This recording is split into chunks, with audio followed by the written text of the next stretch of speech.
God gives us rules so that we can love Him with our whole hearts. And so we know what He wants us to do to love Him, and so that we can live without sin and love our neighbor. Um, so, how do we get the 10 Commandments? We're going to learn about that today, too. God gave the 10 Commandments through a man called Moses, who hopefully you've heard about Moses. And Moses was the person who helped to free the Israelites out of slavery in Egypt. And then when he brought them out of slavery, God gave him the 10 Commandments to pass on to the Israelites and on to us. So the 10 Commandments tell us how to love God and love our neighbor. Let's start with a prayer as we always do, right here on the screen. Please pray with me. Lord our God, you gave us your commandments so we could love you with our whole hearts, souls, and strength, and so that we can love our neighbors as ourselves out of love for you. Please give us the grace to follow your commandments this day and all during our lives. Amen. All right, so I'd like you to turn in your books to page 96. And when you look at page 96, you're going to see this work of art. And this artwork, it's a fresco, and it's hanging in the Vatican in the Sistine Chapel, just like other works of art that we've seen before. We saw Michelangelo's ceiling fresco, and this is another work of art that is in the Vatican in the Sistine Chapel. When you look at this work, what's the first thing that you notice? Can you find Moses in this work of art? So Moses is the man with the long white beard. And I can find him several places. You probably can too. He's right here in the center of the painting. He's right here. He's up here, right? So why do you think that the artist pictured Moses several different places in this painting? Well, what this painting shows us is different events that occurred around the time that God gave Moses the 10 Commandments to pass on to the Israelites. So what I'm going to do for you right now is read a little bit from the book of Exodus. And the book of Exodus is the story of how the Israelites were led out of Egypt away from slavery and how they got the 10 Commandments. So as I read this first passage, I would like you to take a look at the fresco and see if you can tell which part of the fresco the passage I'm reading describes. All right, this is Exodus chapter 24, verses 12 to 18. The Lord said to Moses, "Come up to me on the mountain and wait there, and I will give you the tables of stone with the law and the commandment, which I have written for their instruction." So Moses rose with his servant Joshua, and Moses went up into the mountain of God. And he said to the elders, "Wait here for us until we come to you again. And behold, Aaron and Hur are with you. Whoever has a cause, let them go to them." Then Moses went up on the mountain, and the cloud covered the mountain. The glory of the Lord settled on Mount Sinai, and the cloud covered it for 6 days. And on the 7th day, he called to Moses out of the midst of the cloud. Now the appearance of the glory of the Lord was like a devouring fire on the top of the mountain in the sight of the sons of Israel. And Moses entered the cloud and went up on the mountain. And Moses was on the mountain for 40 days and 40 nights. So which part of the painting does that show, this story? It's right up here, right? Right at the top, there's Moses. He had climbed up the mountain, and here's the cloud with the thunder. And I'm guessing that shows angels and the Lord inside the cloud, enveloping the top of the mountain. It sounds very dramatic. Let me read one other passage to you and see if you can figure out where this is pictured. It's Exodus chapter 32, verses 1 to 6. When the people saw that Moses delayed to come down from the mountain, the people gathered themselves together to Aaron and said to him, "Up, make us gods, who shall go before us. As for this Moses, the man who brought us out of the land of Egypt, we do not know what has become of him." And Aaron said to them, "Take off the rings of gold which are in the ears of your wives, your sons, and your daughters, and bring them to me." So all the people took off the rings of gold which were in their ears and brought them to Aaron. And he received the gold at their hand and fashioned it with a graving tool and made a molten calf. And they said, "These are your gods, O Israel, who brought you up out of the land of Egypt." When Aaron saw this, he built an altar before it. And Aaron made a proclamation and said, "Tomorrow shall be a feast to the Lord." And they rose up early on the next day and offered burnt offerings and brought peace offerings. And the people sat down to eat and drink and rose up to play. So here we're talking about the story is telling us that the people got impatient because Moses was up in the mountain for so long, and they thought, "Oh, he's up there with that terrible cloud. I don't know if he's ever coming back, but we need a God to help us."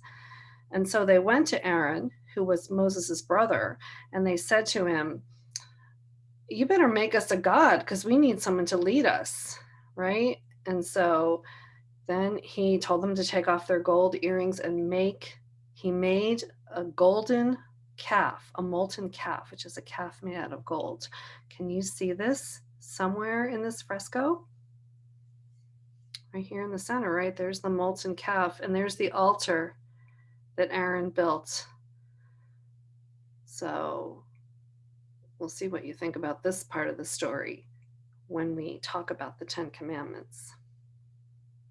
All right, I'd like you to turn to page 99 in your book. And on page 99, you'll see this timeline of Moses's life.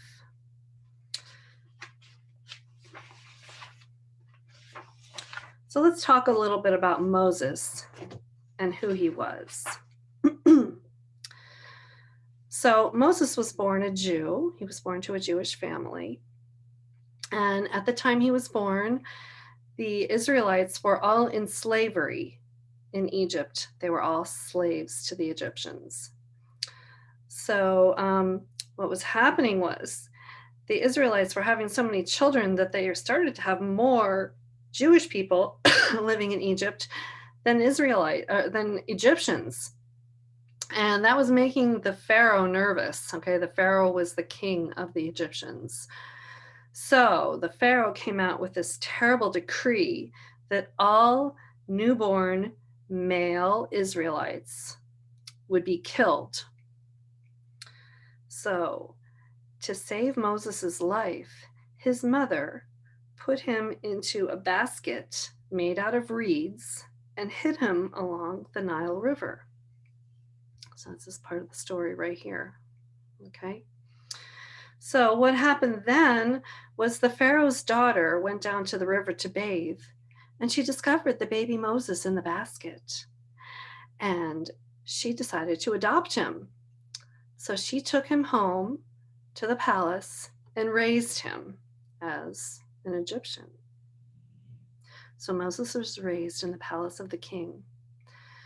But when he became an adult, one day he witnessed an Egyptian mistreating a Jewish person, one of the Israelites, and he killed the Egyptian because he was so angry.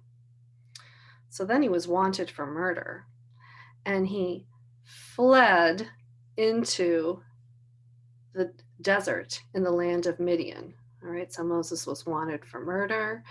So he flees into the desert, in the land of Midian to escape being caught for murder. And while he was there, he lived as a shepherd for 40 years. All right. So while he was a shepherd, one day God called to Moses out of a burning bush. All right. So Moses was out with the sheep, and he hears this voice from the burning bush, and it was God calling to him. And God told him that he wanted Moses to go back to Egypt and tell the Pharaoh to set his people free, to set the Israelites free. So Moses leaves Midian and he goes back to the palace in Egypt, and he tells the Pharaoh that God said he must set the Israelites free. And of course, the Pharaoh refused. He didn't go for that because he wanted them to be slaves. He needed his slaves. So in punishment, God sent 10 plagues upon the Israelites, or upon the Egyptians. And the plagues were absolutely terrible. He turned their water to blood. He had a plague of frogs coming down from the sky. There was a plague of hail. There was a plague of boils. So they had these terrible sores on their skins, all the Egyptians. But none of that changed the Pharaoh's mind until the 10th plague, which was that anyone who did not have the blood of the lamb on the lintel of their door, on the door frame of their door, the firstborn child in that house would be killed. All right, that's what God said. So the Israelites all put the blood of the lamb on the outside of their doors, and the Spirit of the Lord came into Egypt. And anyone who had that blood, their family was untouched, but anybody who did not, their firstborn child was killed. And so the Pharaoh's firstborn son was killed. And at that point, he decided it was time to let the Israelites free. So he let them go. So they all packed up their stuff and they headed out through the desert to leave Egypt. However, the Pharaoh changed his mind, and he sends his armies to pursue them and to get them back. And there is a really exciting movie that shows this whole story. It's called The 10 Commandments. It was made a long time ago. There's also a cartoon version of it called The Prince of Egypt that some of you might have seen. But I'm going to play a little clip for you of the 10 Commandments that shows what happens when the Israelites are leaving Egypt and the Egyptian army is pursuing them, and they suddenly come to the Red Sea. I think you've heard about the parting of the Red Sea and how Moses parted the Red Sea to get the Israelites to freedom. So this clip will show you that. So give me a minute while I switch over to that.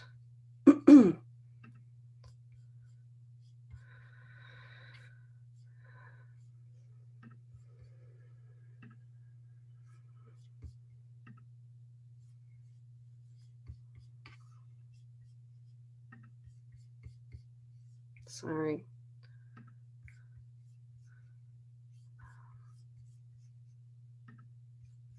This went more smoothly when I practiced it.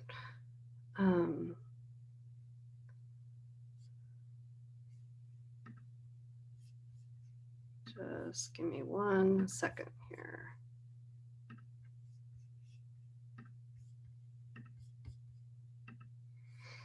You're really going to like this movie if I get it to play.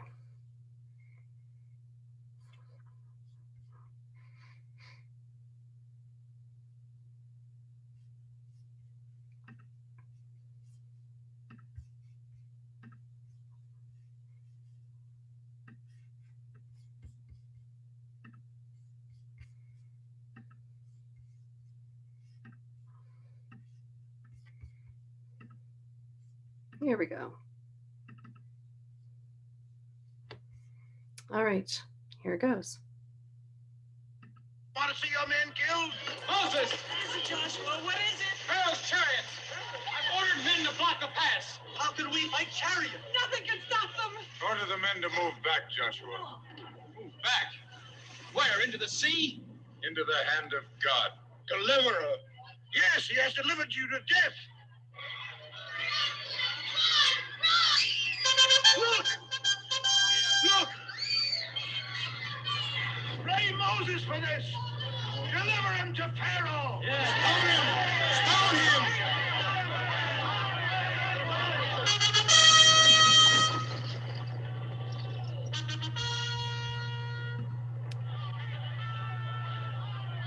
The God of Moses is a poor general. To leave him no retreat.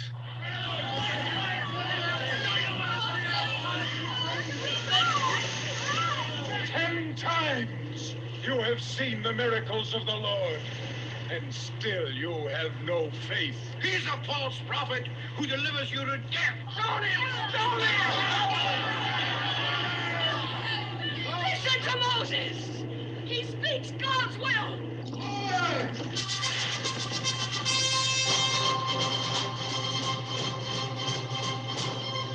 They will stop for me. Charging chariot knows no rank.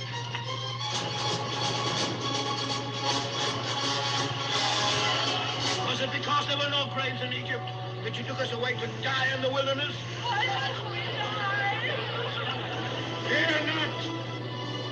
Stand still and see the salvation of the Lord.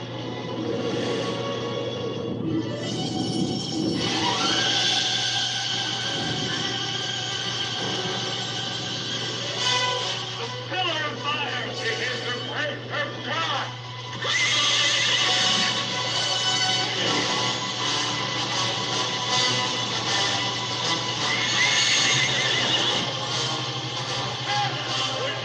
Do it! Move, great one! You cannot reach the fire of God.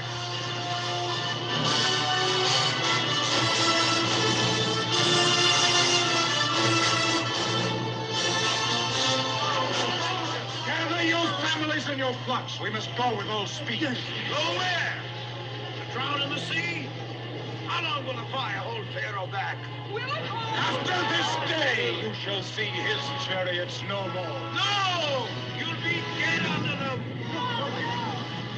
The Lord of hosts will do battle for us. Behold his mighty hand.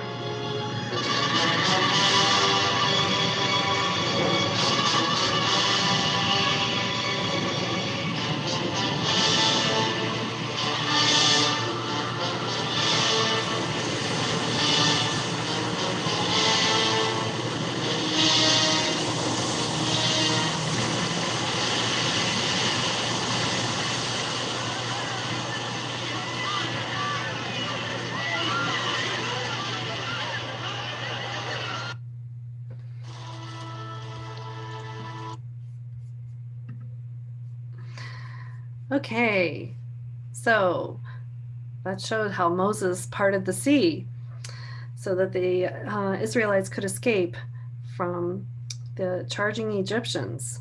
Wonder what happens after their escape.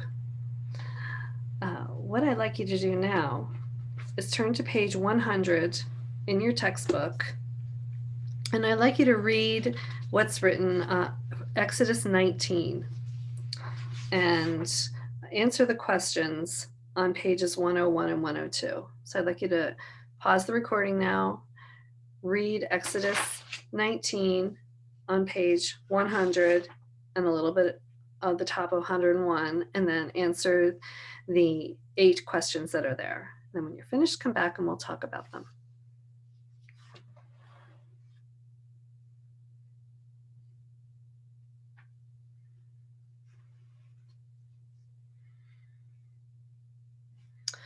Okay, so Exodus 19 talks about what happened after the Israelites crossed through the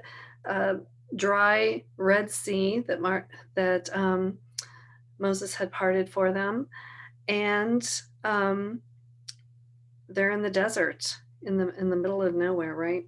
So just to summarize everything, it had been 3 months since they left Egypt, and they have set up camp in the wilderness of the Sinai, which is a huge desert in the Middle East.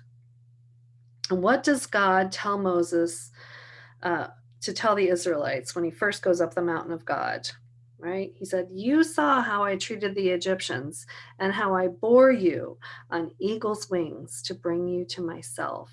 Okay, now if you obey me completely and keep my covenant, you will be my treasured possession among all peoples, though all the earth is mine. You will be to me a kingdom of priests, a holy nation." All right? So just obey my word, and you'll be my people, is what he said. So the second thing that God tells Moses is that he wants the people to sanctify themselves, to wash their garments, and to get ready. And that they need to get ready for the third day. And what's going to happen on the third day? On the third day, the Lord will come down on Mount Sinai in sight of all the people. Pretty exciting. But he does give them some rules, right? He says that no one's to touch the mountain, not even go near it, until you hear the sound of a ram's horn. That's what the shofar is. The shofar is a ram's horn that they blow through and make kind of like a trumpet. All right, so don't touch the mountain. That's the rule. So then what happens on the morning of the third day? There were peals of thunder and lightning and a heavy cloud over the mountain, and Mount Sinai was completely enveloped in smoke because the Lord had come down on it in fire, like we saw in the fresco at the beginning of the lesson. And the whole mountain trembled violently. Now, notice that happened on the third day. And what does that remind you of? Does it remind you of the Easter story about how Jesus rose on the third day? And maybe if you remember from the readings at the Easter Mass, how the whole earth trembled on the third day. The whole earth trembled when Jesus died, and then he rose on the third day. So what do you think is going to happen now? Well, what's going to happen is God is going to give Moses the 10 Commandments. All right. So God gave the Israelites some rules. He set them free out of slavery, and then he said, here are the rules. Don't touch the mountain, wash your clothes, right? Now I'm going to give you the 10 Commandments, similar to how he gave Adam and Eve rules, right? When Adam and Eve were in the Garden of Eden and they were free and they were living a wonderful life, God said to them, the only rule is don't eat the fruit of that tree over there, the tree of the knowledge of good and evil. And unfortunately, they didn't obey him. So God always gives us a set of rules. And the reason he does that is he wants us to know how we should live our lives so that we can show that we love him, right? And how to stay free of sin. And he did that for Adam and Eve, and he's doing it for the Israelites too. And the ultimate set of rules is the 10 Commandments that he gave to the Jewish people, and they've been passed down to us. So now I'd like you to turn the page to 103. And if I can bring up our PowerPoint.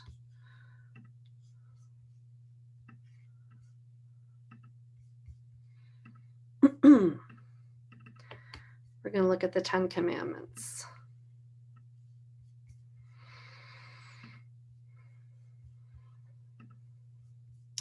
All right, so God gave Moses these 10 Commandments on the 2 tablets. And let's look over them. We're going to talk about them in more detail in upcoming lessons, but for today, let's just talk in general about these 10 commandments. And as we read them, I'd like you to think about whether each commandment is about loving God or about loving your neighbor. All right.